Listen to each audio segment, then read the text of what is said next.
Enter the long box of the damned 2018 bumper contest, if you dare. Hello and welcome to Atop the Fourth Wall, where bad comics burn.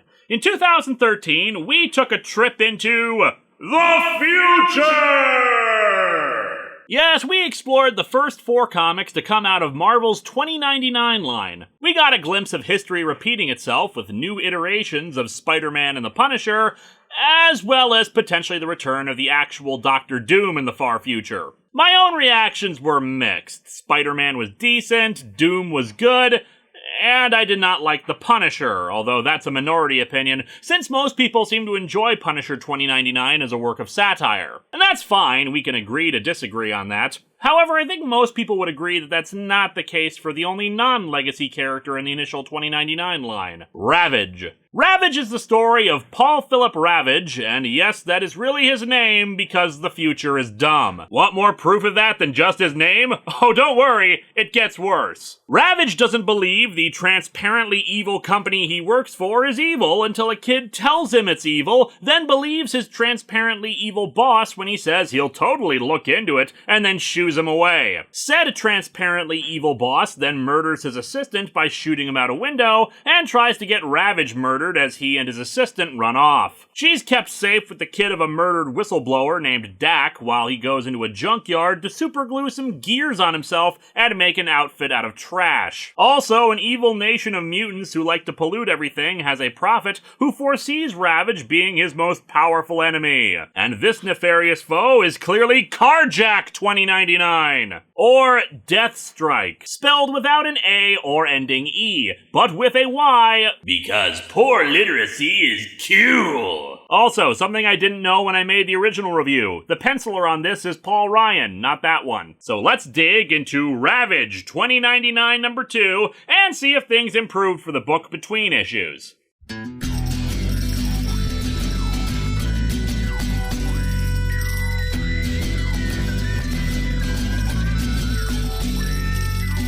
Welcome to Atop the Fourth Wall, where bad comics burn. Linkara's gonna teach you all a lesson you won't learn. Brodsky, you're not the smartest. Life out, you're not an artist. Anyone who's had a bad comic published, it could be your turn. Linkara, he's a man punch, wears a birdie hat. Linkara, he has a magic gun. Where'd he purchase that? Linkara, coins, robots, Amazons and trucks. Linkara, this comic sucks. Linkara.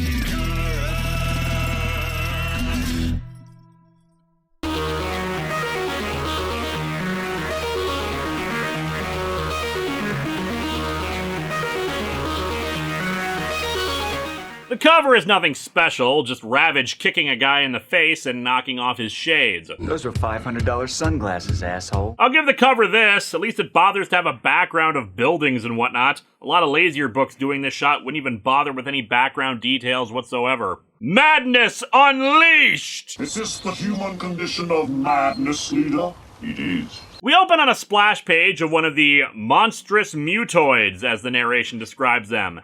And on their little island nation, the forbidden obscenity men call Hell Rock. Plan your vacation now. Listen up! I am Stormer! There ain't a Troid alive that I can't beat! I'm sick of waiting for Deathstrike! I say we attack the normals now! Make me your leader, and we'll turn this whole planet into one big Hell Rock! Ah, I see we're entering the story in the middle of the presidential debates. He's complaining that the aforementioned Deathstrike has done nothing but sit in his castle when they could be attacking non-mutated people. One of the assembled crowd, who for some reason looks exactly like DC's World War I character Enemy Ace, objects to this. And when your claim to fame is just happening to look like a World War I combat pilot, and you're trying to argue with a big, tall, four-armed mutant with axes attached to their back, you probably shouldn't provoke them. And indeed, Stormer beats him to death.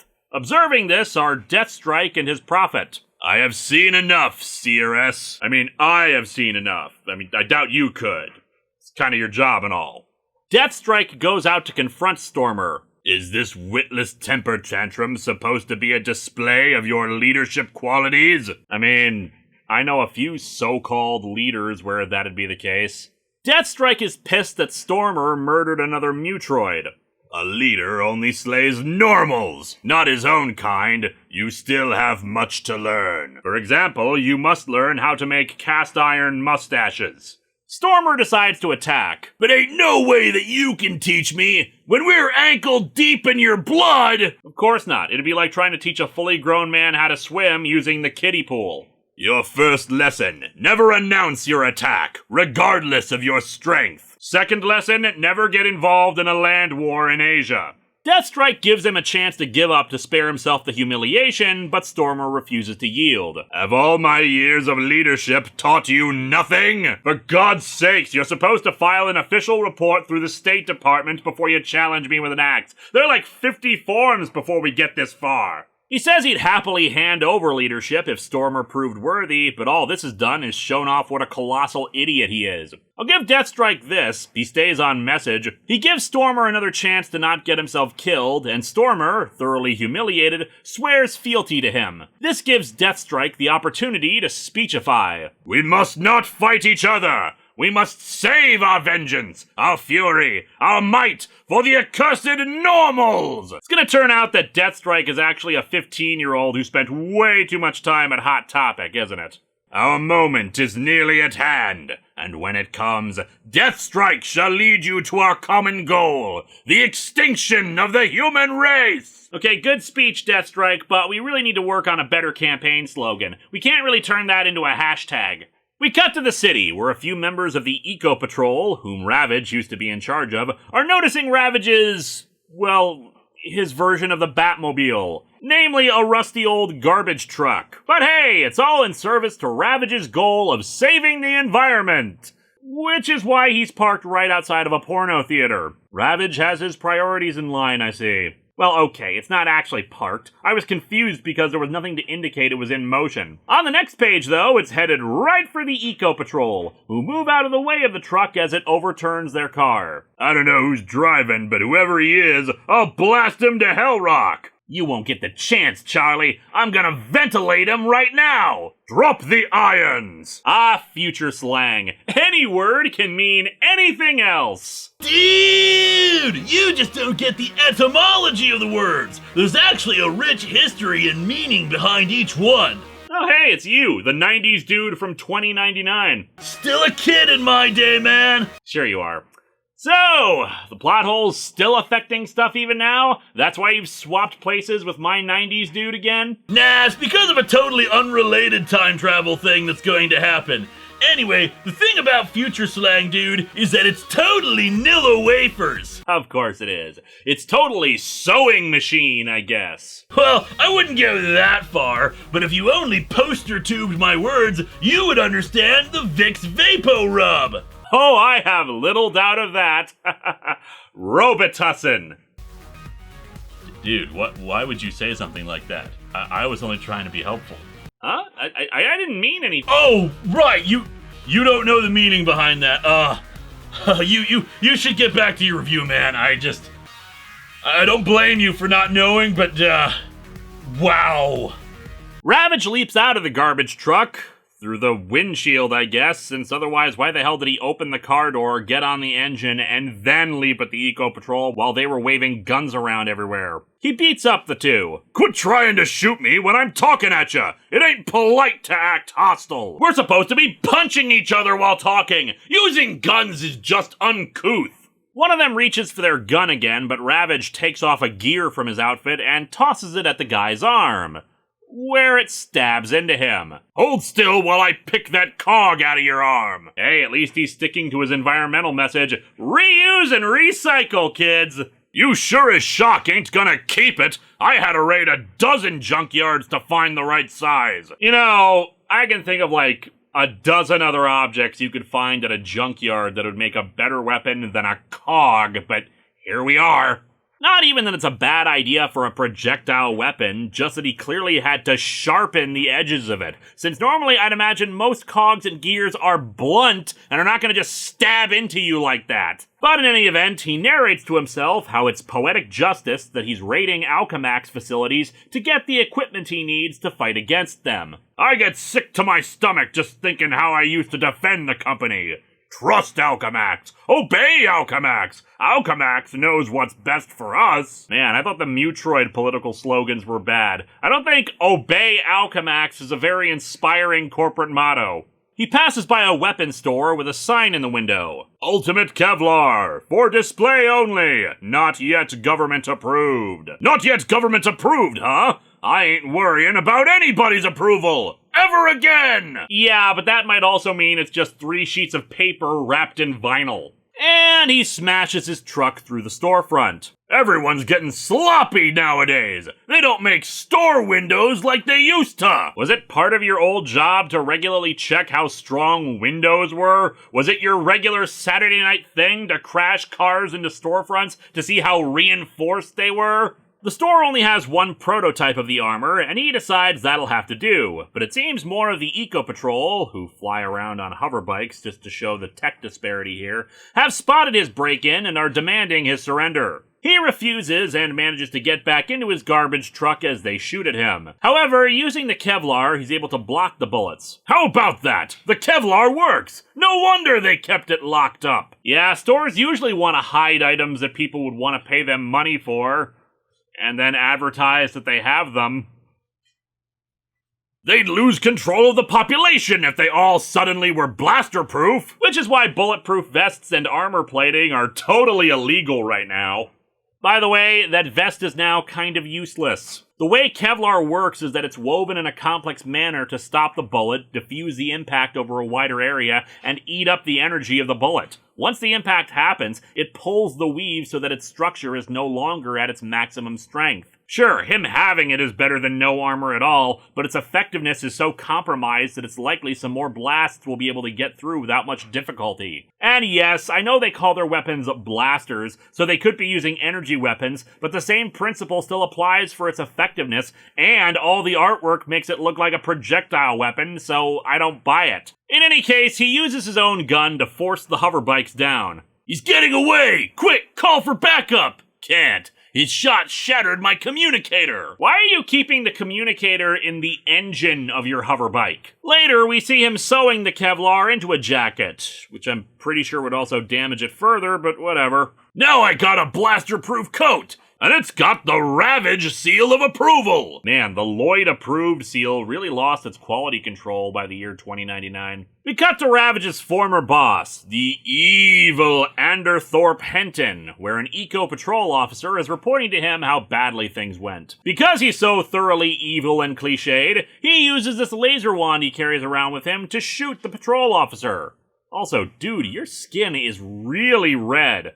I think you might want to check with a doctor about that. You, my friend, look so damn leathery, I'm honestly tempted to wrap you around a baseball, cinch you up with a belt, and stick you under my mattress so that you couldn't broken in for the big game on Sunday. But yeah, he just blasts the dude because he's an asshole. So long as he lives, neither our institutions nor our lives are safe. That is why I ordered his death. I remind you, Ravage completely bought that you weren't involved and were investigating it, and you could have probably told him anything and he'd have believed it. And right now, he's running around in a garbage truck and some clothes that he found in a junkyard. I think you're perfectly safe. But why am I telling you? You're worthless. You're just a decaying piece of human flotsam. How cheap is any man's life? All that matters is power and the intoxicating rush of playing God. Anyway, that's it for your annual performance evaluation. You will be receiving a 50-cent raise starting next month. Back over to Deathstrike, the CRS reiterates her warning to him about Ravage. He's not concerned at first, since he's supposed to just be a bureaucrat, but the CRS says he's changed. Look into my eyes and witness the transformation of him who shall be your nemesis. For the 9th time, I am not supporting your decision to install mini TV monitors in your eyes. It just seems impractical. The armchair executive is gone forever. He has become a raging engine of destruction. A raging engine of destruction who talks to himself and is literally armed with garbage. She says their fates are intertwined, and Deathstrike knows a main character when he sees one, so plans to go and destroy him before anything bad can happen. Back over to Ravage, he's in the process of building a small underground ramp in a junkyard to help hide the garbage truck since,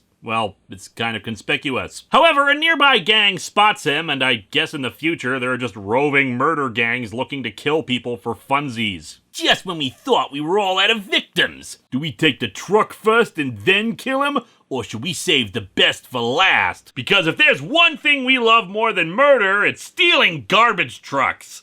However, Ravage manages to easily overpower them and fills 2 pages worth of time for padding. I mean, demonstrate how badass he is. Yeah. Over to Alchemax, Anderthorpe, seriously, even in the future, who the hell would name their kid that, gets a phone call from Deathstrike. Yes, it seems he's working for Budget Dr. Doom, and is ordered to capture Ravage alive, for some reason, even though Deathstrike just a few pages ago said he'd destroy Ravage. Great continuity! We meet up with Ravage, who's talking to his former assistant Tiana and the kid from last time, Dak. Tiana is sick of being cooped up in an apartment and instead wants to be an idiot by going out. Ravage points out how profoundly stupid that is, but she says she won't live in fear. Plus, Dak swears to protect her. All right. If I can't stop you, go ahead. But you two ain't going alone. Just a weird thing I noticed, but for whatever reason, as soon as Ravage stopped being a corporate executive, his entire manner of speech changed so that he's a bit coarser in how he talks now.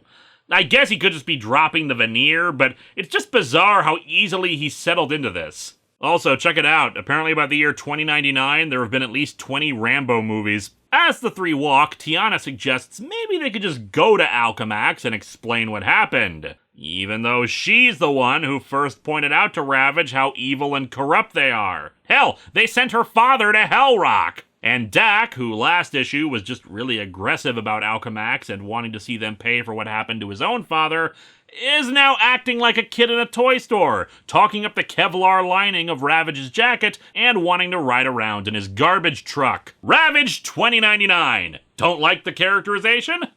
Don't worry, it'll change between issues. Unfortunately, Ravage's fears about them prove justified as an eco-patrol spots them almost immediately and attacks. The three fend them off as best as they can, Tiana even kicking guys in high heels, but Dak is shot by one of the blasters, and Tiana gets taken in by an orange tractor beam from a flying car. The officer is being ordered to capture her to use her as bait to lure in Ravage, who is right there, and they could totally just, capture him now. Ravage swears to come after them and find her, but of course by now they're long gone. And so our comic ends with Tiana being given an anti-radiation suit to wear. Anti-radiation? There's only one place they wear such things! Right, and that's where you're going. Hell Rock! Now she won't be radioactive! That's probably really good!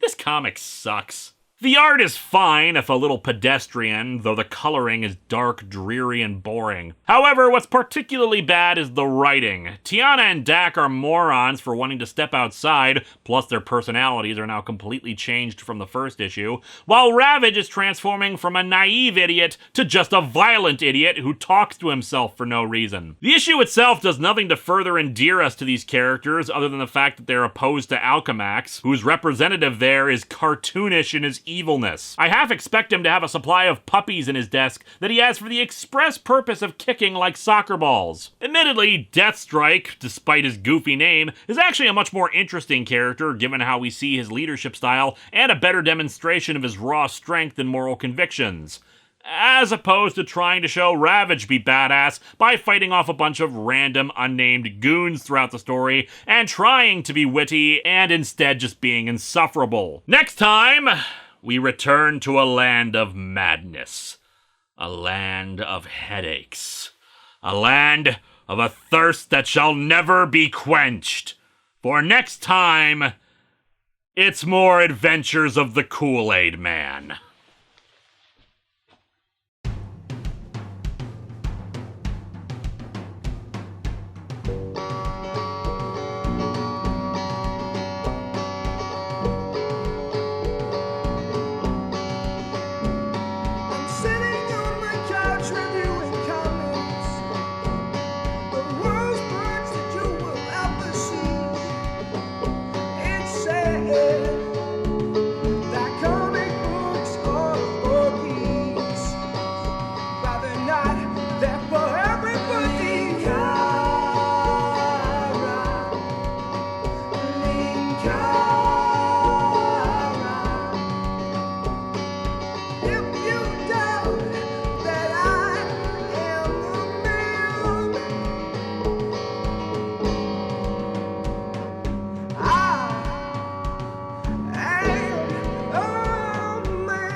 the future again! Okay, so any cryptic puzzles about outer gods possessing me this time? Nope, only managed to snag a few details here and there this time, but nothing that bad. First of all though, your new outfit?